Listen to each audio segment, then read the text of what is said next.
welcome everyone who's joining us both in person and remotely to a session that feels a bit like a support concert before the headliner, which will be the conversation between Matt, Cory Doctorow, and Audrey Tang.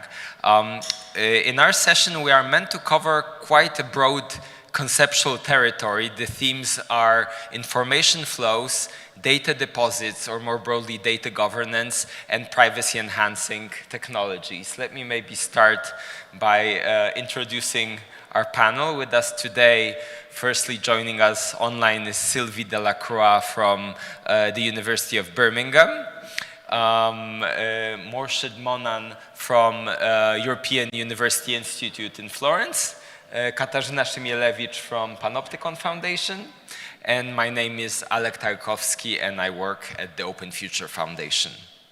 So I want to start by referring to something that was said earlier in the session. There was a session on the network society, and one of the panelists said that in his opinion there's not a failure of institutions, but the lack of institutions that can properly address some of the challenges that we are facing.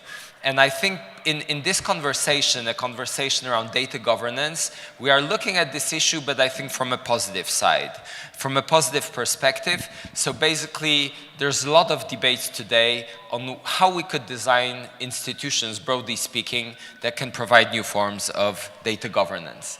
To me, this is very interesting. I am a, so to say, child of the copyright wars. So when I became an activist, when I was 20-something, really the topic that could get everyone have their faces flushed was what to do with MP3s, basically, right? And this was the big debate. Where do we put them? Who is copying them? Is that legal or not? What are the business models? What's ethical or not? And then all these people in my crowd then suddenly started realizing there's something shifting in the world around us. For me, this was when I met Katarzyna, and suddenly everyone was talking about personal data and privacy, and this was an initially subtle shift, and then a tectonic one, I think. By the way, maybe we'll be soon hitting a moment where this will all get synthesized. I see today important debates under the theme of data happening around personal data, health data, but slowly people are also talking about creative works, and there are a lot of parallels. Maybe we'll explore them. But anyway, 2020s, I think, are the year no longer of copyright wars, but of intense debates on how we can govern data. Certainly here in Poland, here in Europe, it is a very big topic of policy debates, but also the sessions today earlier showed that there's a lot of basically grassroots and bottom-up activity. So this panel is meant to explore these issues, and since the space is extremely broad, basically we'll sort of follow the experiences of our panelists, who have some very, I think, interesting and complementary experiences and ideas on how to build these institutions, build these alternatives. So we agreed that we'll start with you, Sylvie. I forgot to mention that you're not only working at the university, but you're the co-founder of the Data Trust Initiative. Data trust is a really strong, big concept in these debates, so I leave it to you to introduce it and share your experiences first. Thanks. Well, first, I'm thrilled to be here today, and sorry I can't be there in person. I should say that data trust, first I should clarify the fact that a lot of people like the way it sounds. You know, data plus trust sounds good, right? And so it's very tempting to use the words data trust to mean all sorts of things. And so for some time, I mean a few years, progress, I think, when it comes to building bottom-up empowerment infrastructure, when it comes to data, has been slowed down in part because of talking across each other, right? And I think we've made a lot of progress today, not just in the UK. I see a lot of countries, including Canada, Germany, Europe, India actually is super interesting right now, where there starts to be an awareness of the fact that, yes, of course, it's important to have top-down regulation that gives us data rights. Yes, so nobody's going to deny that. The problem is that today these data rights are not used as much as they could, And most importantly, they rely on the idea that we all have the ability to make choices through consent that are often not really choices we can make in full awareness. So we just click away, pop-up windows, etc., and we become increasingly passive when it comes to data governance. And so data trust, the data trust initiative is really all about saying, look, we need to beat this habit of passivity. Why? Because actually, increasingly, data is not just a tool that can leverage economic goods, we've thought about that, but it's also a tool, it's a political tool. It's a tool of political empowerment, and a lot of people are missing that. And so the idea behind data trust as bottom-up empowerment infrastructure is to enable groups to pull together the rights they have over the data and to entrust an intermediary, in this case the data trustee, with the exercise of those rights according to the terms of the trust, right?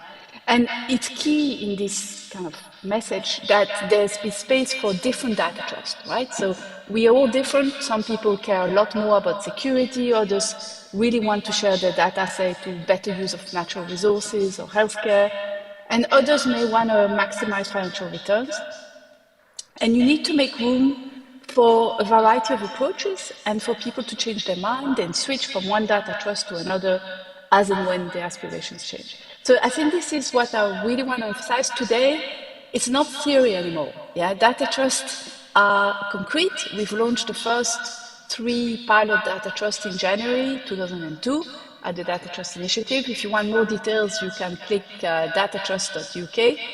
Now, I really encourage anybody who's interested to get in touch because we very much need and encourage further debate. And we do also need a wide variety of expertise. For instance, one of the key issues today is to think seriously about the sustainability of different types of data trust, right? So some data trusts might be focusing on healthcare data, others might be place-based, like we have a data trust that's created for a fishing community in the UK. So yeah, I don't want to talk too long. I'm looking forward to questions, and I want to emphasize that this is not theory, it's practice now. And data trusts are one tool in a wider box of bottom-up empowerment infrastructure. And I think we're going to hear about data co-ops as well very shortly. Indeed. So the second, almost a buzzword, I think, at least in the circles that I frequent, is data cooperatives or data co-ops. The idea itself, the tension is interesting. Co-ops, at least here in Poland and in many places around the world, have a very strong tradition. But when you think a co-op, I think usually maybe an agricultural workers co-op, a musty institution. And here suddenly there's an idea that you can apply the same approach to something as exotic and modern as data. Morshed, you've been studying this concept, so I hope you will tell us more. What's your experience and thoughts about data co-ops? Thank you very much for this question. So, in my own experience and the way that I started exploring data cooperatives was from a particular angle. I started looking at platform cooperatives more broadly. So looking at alternatives to corporate platforms. For instance, instead of the corporate platform Uber, we look at Uber alternatives that are organized as a cooperative. Now, the idea behind platform worker cooperatives, for instance, is that you turn the Uber driver, for instance, into a member of a cooperative, and by doing so, not only are you able to extend certain type of worker rights that they are otherwise deprived of, but you also give them a democratic control of that cooperative, as by definition. Now, what was really interesting by starting this exploration was that many of these platform cooperatives were actually coming up with ways of handling and managing member data. And so the interesting question was whether many of these platform cooperatives were also data cooperatives. And in some cases, by starting this exploration, we started to discover that there were certain cooperatives that were existing and were starting to, in their own way, without an enabling regulatory framework, to try to handle some of these issues that Sylvie just mentioned as well. Whether that is about, questions about patients, healthcare records, and whether their data could be used in certain ways by research institutions or by the public sector, but also in the context of, for instance, let's say the gig economy, whether by using the data of these drivers, you'd be able to pool it together and help them make better choices about when they offer their work, for instance. And so that led to the spawning of a whole other, category of cooperatives as well. So that is sort of a bit of how I came to be interested in this, but also how we start to see the emergence of these data cooperatives in Europe and outside of Europe as well. Now, just like Sylvie said with respect to trusts, data cooperative is also a term that is a buzzword because it brings together two words that are very appealing, right? So not only data, but also the word cooperative is also quite loaded, potentially not just for those who know about the cooperative movement, but also in the idea that, cooperatives in the ideal sense insinuate autonomy. And that's actually one of the principles that cooperatives have, even though Poland, I know, has a history of more top-down cooperatives as well, created by government, but in principle you have this autonomy, you have democratic member control. And so it really lends itself to this idea of giving bottom-up control to the people who are data subjects, for instance. And so I think these are the reasons why we see this sort of complementarity between a lot of what data trusts are trying to do, but also with what these nascent data cooperatives that have begun to emerge in recent years are striving for as well.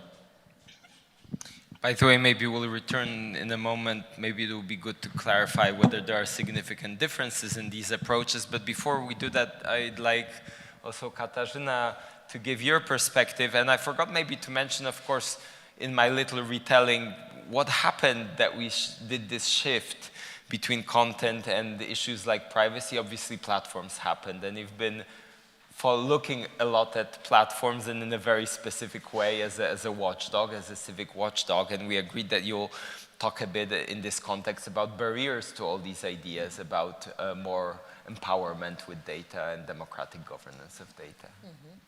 True. Thank you, Alek, very much for this intro. It already sets a good context for what I'm going to say. So I'm here as a lawyer and activist who has spent last 15 years fighting for autonomy and power over data for the people. That's to put it bluntly.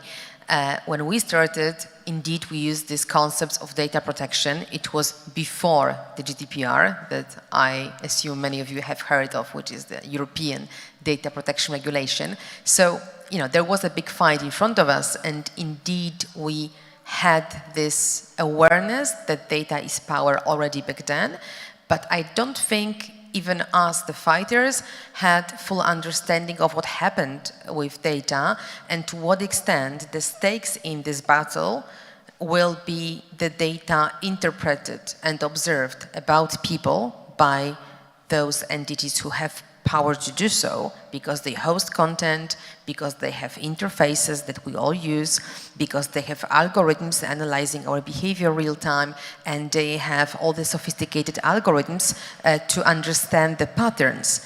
We kind of expected that to be the issue, but we didn't, I think, back then took a full account. So indeed, back then I would say personal data the question was how to, for example, take the data you generated somewhere else, or how to make sure that somebody who is processing your data is doing this in a transparent way, deletes if you kindly ask, and maybe explains the goals. From perspective of today, all that seems pretty naive and very simple as compared to what we are facing today. And now, back to the ideas of data trust and cooperatives. When I first heard about these ideas in a big event, like it became big topic of the event, I think it was a Mozilla conference 3 years ago in London, I was sort of lost. I was like, it was exotic concept to me, not because as a lawyer I couldn't get it. I couldn't get why people telling about these structures don't get the power play around data. I mean, like, it's not carte blanche. It's not a situation in which users. Even the name triggers even the name reveals our position. We are exploited. We are passive. We are the digital biomass. That's who we are. And they come, I mean, I'm talking with sympathy, of course. I'm not attacking people who come with radical concepts. This is beautiful. But these thinkers come with beautiful concepts to me as if the power play was different, as if we were actually the owners and the producers of data, and in capacity of giving it, donating it to trusts or cooperatives. So I couldn't get how they omit that aspect of fighting back, reclaiming control in the first place. It took me a while to understand that these concepts are quite liberal in essence, and they are built on the presumption that people are in control. They produce data, for example, by buying equipment like these bracelets that you can even create yourself or buy and design in a way that indeed it is producing your data that you can hypothetically donate to a trust or a co-op that will fulfill the goals that you like. Fair enough, beautiful. But what about the mainstream? What about the real problem where people are exploited as passive biomass and nobody is giving them access to the key information about them, which is observed and interpreted? Yes, I want you really to get that difference. It's not about the data I provide. Nobody cares what I put in my profile on Facebook. This is nothing. The real power game is about behavioral observation happening in real time, all the time, massive amounts of data, not even stored on servers with my name. Not at all. Nobody's doing this. That would be ridiculous, not cost effective, and dangerous, because then GDPR comes in and these companies could be, oh my God, forced to reveal that. So nobody's doing this. There is no database with your label, your tag, with all this data. This is stored in a different way. This is preserved as patterns detected by algorithms applied to you as user to manipulate your choices, to surveil you, and to execute power over your life in the digital sphere. And for me, this is this is elephant in the room. And now how do we work around this elephant? Well, EU kind of gave its answer. So in a way, these radical concepts, I think they provoked legislators in the European Union to address that power issue, and at the end of that kind of intellectual process, we are now with serious legislative proposals, and I believe we will get back to them later in the discussion, that include that element of reclaiming the power over data, exactly to address that problem. So slowly, we are moving to a legal scenario in which we, the passive biomass, could potentially awake and demand something from the data holders. But even with this new legislative framework, we are very, very far from the situation in which I would like to be, which is I control the behavioral surplus and I decide whether it exists in the first place, and if it exists, for which purpose in society it can be used. We are still very far from that, and even the best proposals at the table right now do not address this problem. So the elephant in the room, you called it. I wonder what you, Sylvie and Morshed, think. Do we really, is it possible to build these new forms of sort of data sovereignties of people or communities without dealing with the issue of platforms, or is it intrinsically coupled? How do you see it? Sylvie, maybe you want to go first. I think,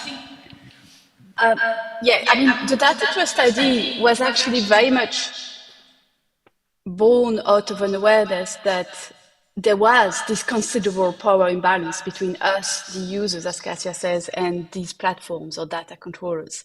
And the idea was, on our own, with this individualized approach to data rights, we are not going to get anywhere. We need to have tools for collective empowerment so that we break the assumption that it's always about individual rights. So data trust and data corps, I think they have this in common, spring from an acknowledgement that when it comes to data, it's high time we come up with tools for collective empowerment and ways for groups to acquire voice, not just individuals having control. I think control is actually, in many cases, an illusion. Whereas in a group, you can actually regain, if you have like 100,000, maybe 1,000,000 people in a data co-op or data trust, suddenly you might have a negotiating power that you would never have a chance to have as an individual. And that can lead you to, for instance, negotiate the terms and conditions that govern the collection of your data, so that you could imagine a scenario where I don't go shopping on Amazon unless my data trustee has negotiated terms and conditions, which mean I log in via my data trust, and the direction of consent has been reversed. And so the whole idea behind data trust is absolutely born out of an acknowledgement, in fact, a commitment to taking very seriously the need to address this power imbalance. And so far, I do not think that top-down regulation is going to be enough on its own. So this is all about saying, if we want to beat this power imbalance and redress it, then we also need to build bottom-up empowerment infrastructure to give a voice to people. And that voice can be used for economic purposes, but also, most importantly, for social and political purposes. And so I think this is really key and important. I'm glad Cassia made her contribution, because it forced me to clarify this. And also, I really think it's important to understand that this is not theory anymore, it's actually practice. The first data trusts are live. It's actually now a core policy priority, both in the UK and in Europe. The DGA is still vague on certain points, but it's very clear that there's going to be some sort of intermediary provisions. I think a lot hangs on how the safeguards are put in place. And the reason I'm interested in data trust, I'll just finish with that, is to say, well, the reason I focus on data trust rather than data co-op is because I believe with these structures, you have to have structures that have the most robust safeguards in place by default. And I worry that when you have a contract-based structure, like most co-ops tend to be focused on contracts, now not all of them, then you risk falling prey to problems down the line, and you risk not truly empowering people. Because if you have to rely on people having to go to court to address or to claim their rights, then you're not really improving the situation that much. Whereas with a trust, there's a court that oversees the trust, that can intervene in the absence of any claim, can replace the data trustee, etc. But that's not enough. And don't get me wrong, I think we're going to need a lot of layers of regulatory oversight. So there's, of course, the built-in layers, but also I think we need professional layers. Data trustees should be seen as a profession, completely independent, just like we need doctors and lawyers. We need a new profession, data trustees or people running data co-ops. And they need to be held to professional standards. And then we'll probably need also national oversight bodies, etc. I want to stop here because I'm very keen to hear what Morshed has to say. I also think that data co-ops have a very important role to play. They're complementary, but there's this issue around safeguards and how to build them strong enough.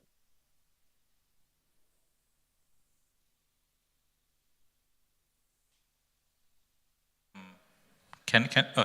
I think the interesting sort of issue with respect to the DGA is that in one of its recitals... Excuse me, maybe we should clarify. DGA, for those that don't know, is the Data Governance Act. Important new piece of EU regulation. Yes, and in one of its recitals, it mentions how it wants... it expects that member states are going to introduce fiduciary duties for data intermediating services, which according to the framework of the Act would include data cooperatives as well. And so I expect that while there's quite a bit of heterogeneity when it comes to what data cooperatives look like, and in a recent paper that I've been working on with some others, we look at many different types of data cooperatives which deal with many different sorts of issues. So ranging from the one where it's a lot about donation, which you mentioned, all the way to the ones which are more about trying to improve the asymmetric relation between those who become their members and these platforms. So if we talk about the latter example, we see something like Polypoly, where they created the Polypod as a way of trying to give users more of a decision about what kind of data they share with, for instance, Netflix or not. And so their idea of the cooperative there is that the members collectively own this particular technology that they are developing and continuing to work on,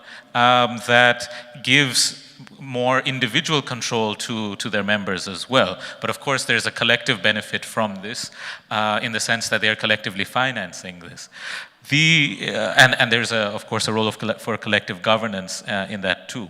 Now, this brings me to what I think is a really important point in connection to all of what we're saying, is this distinction between this individualistic approach towards even it's almost paradoxical. Like, you have an individualistic approach towards these bottom-up solutions versus a more collective approach as well.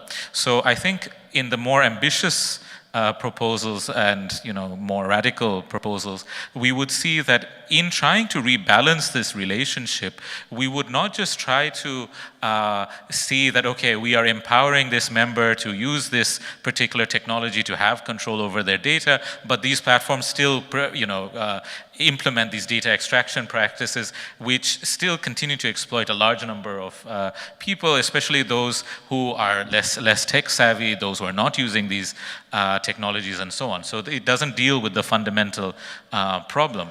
Instead, if we combine, I suppose, that this data trust and data cooperative approaches, along with new forms of state regulation, we would be able to try to address this from different angles, in a way, sort of like using this, Lawrence Lessig idea of trying to look at the pathetic dot from different ways, right? Like in using looking at the architecture, looking at regulation, looking at governance, and so on. And I think that's going to be really important in terms of empowering the individual to also act collectively and benefiting those who are not just members or are not beneficiaries of a trust as well.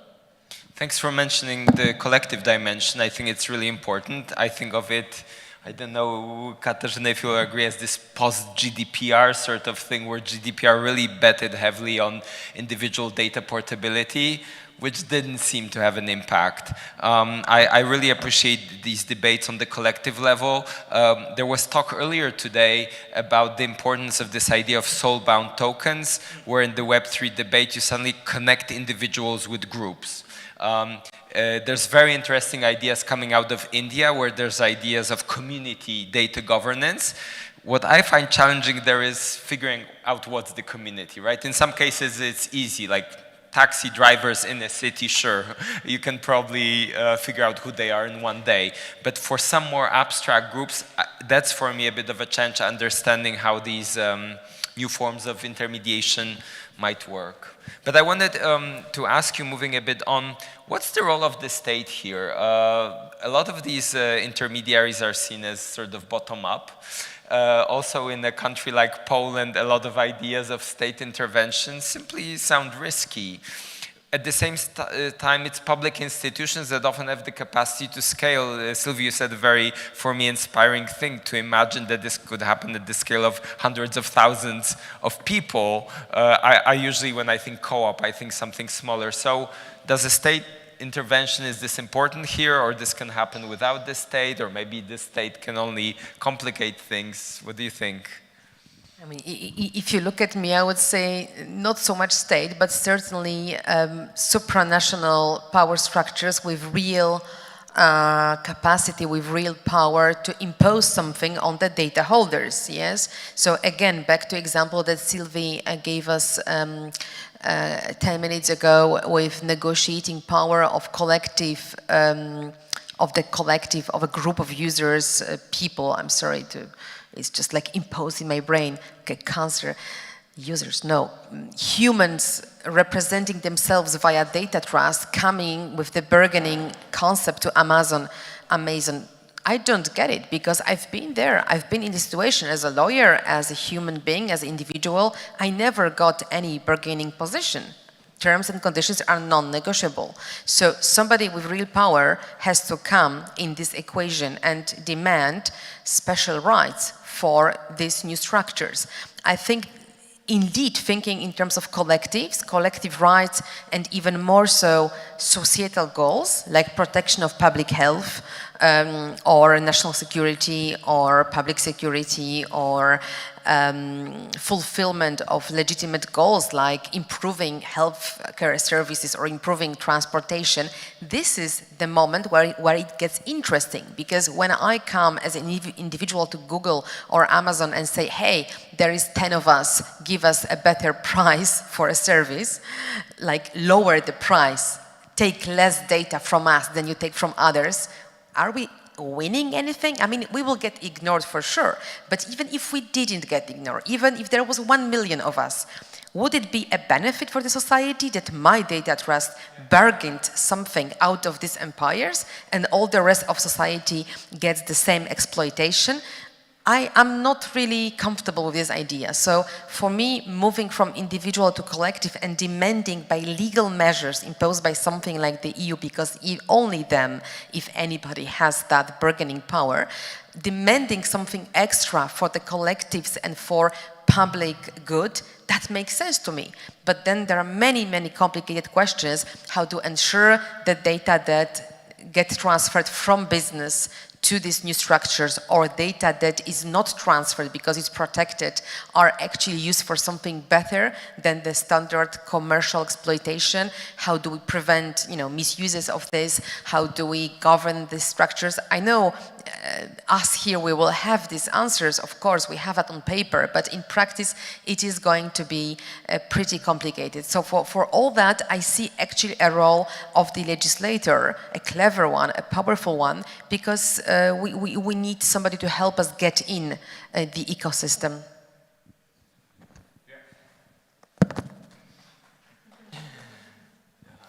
Do you want to respond, Sylvie or Morshed? Alek, you have to talk to Sorry, do you want to respond, Yeah, Sylvie or Morshed? I'm happy to respond. I just want to say this. I completely agree. Nobody's going to challenge the idea that it's better if these bottom-up empowerment infrastructures are put to the service of those common goods that are currently not being achieved because we don't share data intelligently and responsibly. So for instance, better use of natural resources, better healthcare, better education. There are many things we could do better if only we enable groups to actually have agency over their data, right? So that is a no-brainer. What I don't want to preempt is, if you think of this as a bottom-up empowerment infrastructure, you don't want to set in advance what these bottom-up empowerment infrastructures can be used for. Now, of course, there need to be limits, yeah? So I do, and I'm actually a fervent defender of the need for top-down regulation, for instance, to limit which data can be monetized and for what purposes. I think we are going to need regulatory intervention on that front. But, and it's a big but, I think if we're going to see more debate and if we're going to break the mold of this habit of passivity that's taken hold when it comes to data governance, you have to also allow for the fact that different structures, different data co-ops, data trusts, etc., will come up with ideas that we may not have anticipated. And some will be good, some will be bad. And so unless you allow for this kind of grassroots movement, which by definition has a degree of risk, and which by definition will mean that there will need to be further top-down regulation interventions, I think it's really important to give a voice effectively to people who may have their own opinions about what they want to do with this bottom-up empowerment infrastructure. And so I think when I mentioned the Amazon example, it's an important one to me because it's one that can address this idea that the power imbalance cannot only be addressed through top-down regulation. It can also actually, once you have groups and you have groups of significant size, I'm not saying 10 people will never cut it, yeah, you need to have a very large size. But once you say, okay, if you don't talk to us, we're going to exercise the right of portability en masse of like 1 million people and portate that data to an emerging competitor, that's going to change the game, right? And so I'm not saying this is happening today or tomorrow, but I think it could be happening several years down the line. And that would change the power structure, if you want. Anyway, I should stop here. I think when we come to talk about legislation, looking at the evolution of the Data Governance Act following up on the GDPR is quite illuminating, in the sense that a lot of this discussion, as you mentioned, over the last 3 years, was clearly in the mind of those who worked on the Data Governance Act. But the fact that there are certain, let's say, debris, ideological debris, that is still present in the DGA is quite illuminating. So for instance, the still strong individualistic approach that is still followed in the Data Governance Act, where even by talking about data altruism organizations, talking about different types of data intermediation services like data cooperatives, talking about public sector data governance as well, you still, in the end, looking at the recitals, looking at the articles, you still see this strong, deference towards the individualistic approach that exists in the GDPR. So it sort of shows that in the compromise process that exists within supranational legislative processes, you end up having certain limitations of this top-down approach, even if you have a well-informed, enlightened legislator. I think that's one aspect that's important to bear in mind. And the second is that I feel, because of this compromise process, if we look at how data cooperatives, which now exist not just as a term of art or a term buzzword, but is actually mentioned in the Data Governance Act, you end up actually creating types of path dependencies, and in my view, almost a limitation of what a data cooperative is.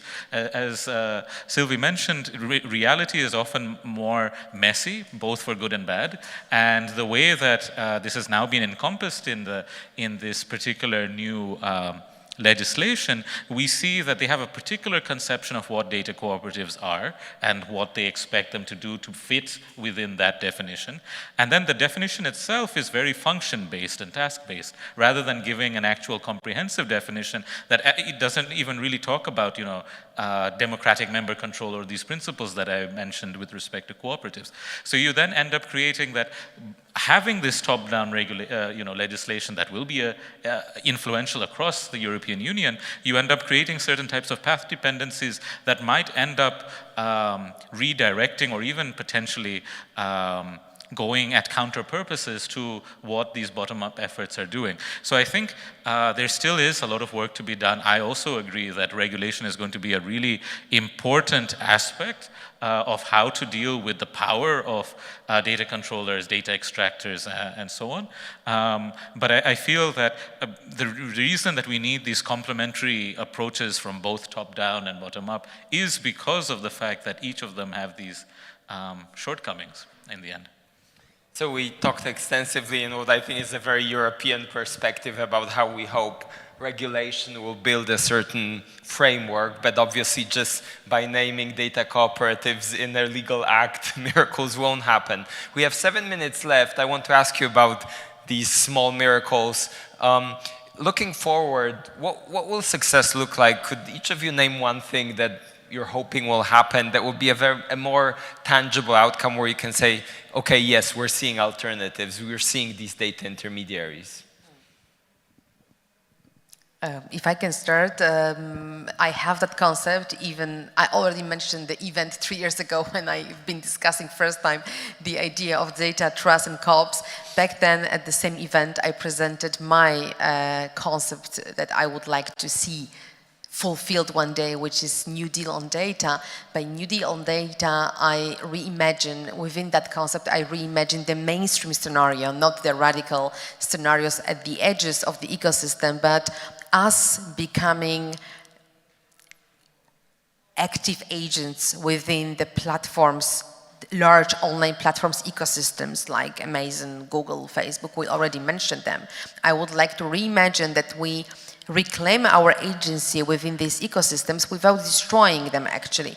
It's not that I don't want them to stop existing. Maybe personally I would like to have that revolutionary scenario, but I appreciate that for many people these platforms are actually instrumental for something and they want to continue functioning there. So my concept, my New Deal on data is not like let's take everything away and go somewhere else and build diaspora and blockchains and all that radical stuff we like, but re-empower people inside platforms. How? the idea is that there should be unbundling of that thing, the same way we have successfully unbundled telco world, where nobody who controls the cables anymore controls, the message that goes via these cables. So in the same way, I imagine that large platforms could operate in separation hosting, separate from interface. We used to go inside that universe, separate from algorithms that today manipulate and exploit us. But I can well imagine nice algorithms that we co-create or train to achieve our goals, and the advertising layer that also is separated. And that's maybe sounds complex, but it's not technically a rocket science, and politically it gains wind, that thinking gains support from politicians. So I think one day we will have it. Thanks. Sylvie? My dream is basically to be faced with a scenario where we have a variety of data trusts, data co-ops, and other things we haven't even dreamt about, with basically a flourishing debate because people can argue for the merits of the structure they've just joined, convince another person to actually join another one.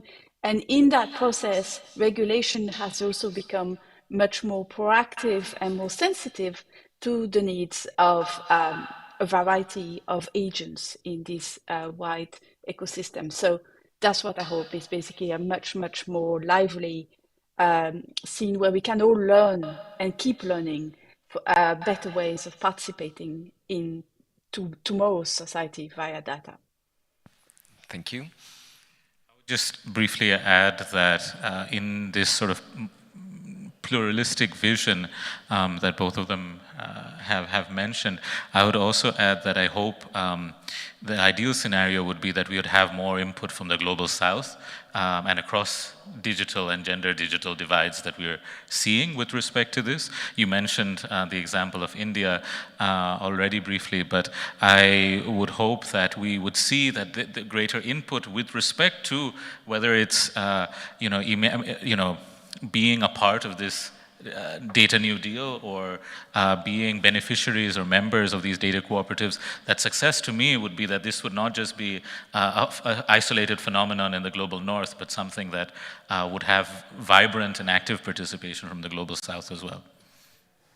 Yeah, maybe I'll riff on that to finish up. I was really inspired by this scale you mentioned, Sylvie, of hundreds of thousands, because also earlier today there was talk of how we can build up from really individuals, sort of connecting them together into larger and larger social forms.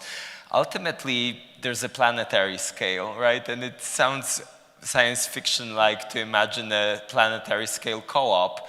But who knows, maybe one day we'll get, I think it requires complex technologies, also complex imaginaries, but in the end, probably that would do us a lot of good if some of the data we could manage and also use that data to manage the planet. So that would maybe be my hope.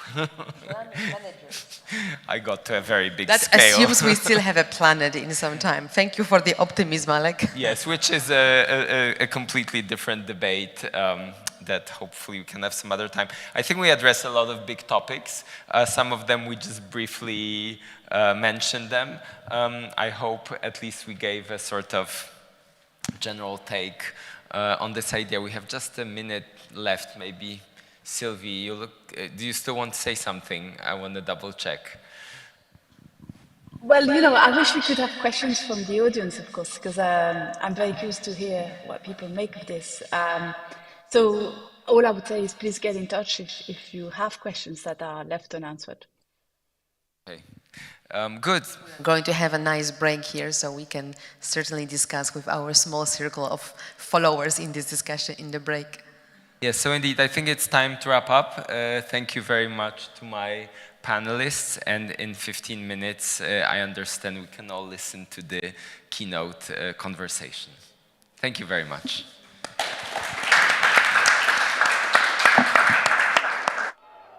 It's not always easy to recognize. It may look like this, or like this. It may be a burden, but it is a responsibility that we embrace nonetheless.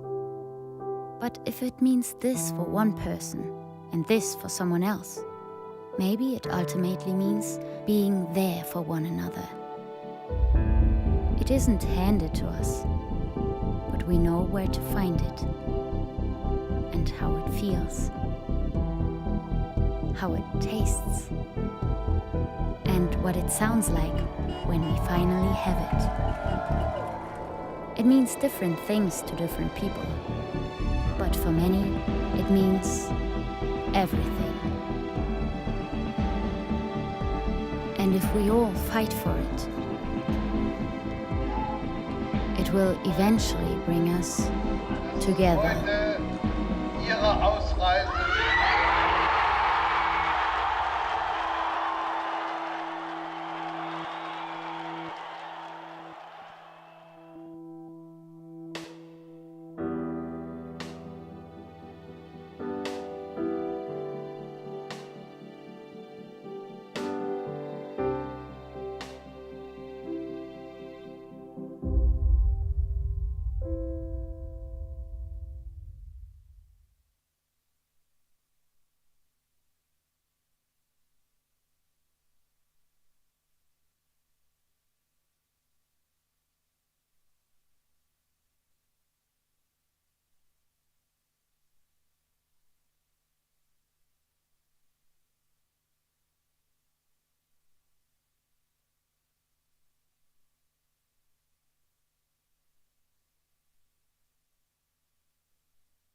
Atlas Network is, as the name suggests, a network, and it's global. We work all around the world. We're based in the U.S. We have about 159 partners in the United States right now, and the bulk of our partners are outside, nearly 500 in total.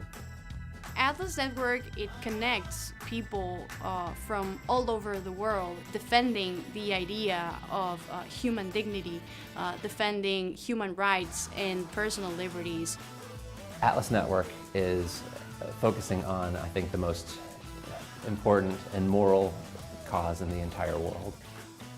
We partner with local innovators, local leaders who understand conditions on the ground in communities facing real challenges. We look at the people from the worldwide freedom movement that are passionate, are ready to make a difference, understand local conditions, and we invest in them. At Atlas Network, we unleash individual ingenuity to enrich humanity. The United States does not have a lock on the idea of freedom and liberty. Those ideas are beyond borders. One of the main goals of Atlas Network is to eradicate poverty around the world, and we do that by investing millions of dollars in our partners' work every year. Historically, wealthy nations around the world have tried to help low-income countries develop. The way we've been doing it traditionally has not really been working. So there's a movement to do development differently, and that means we need to step back as outsiders and rethink the role that we're playing in helping people in low-income countries achieve their dreams. We want to make the world a better place. We want to make the world a freer world. All of us want to leave a legacy and be part of something big to make a better world. This is exactly the work of Atlas Network.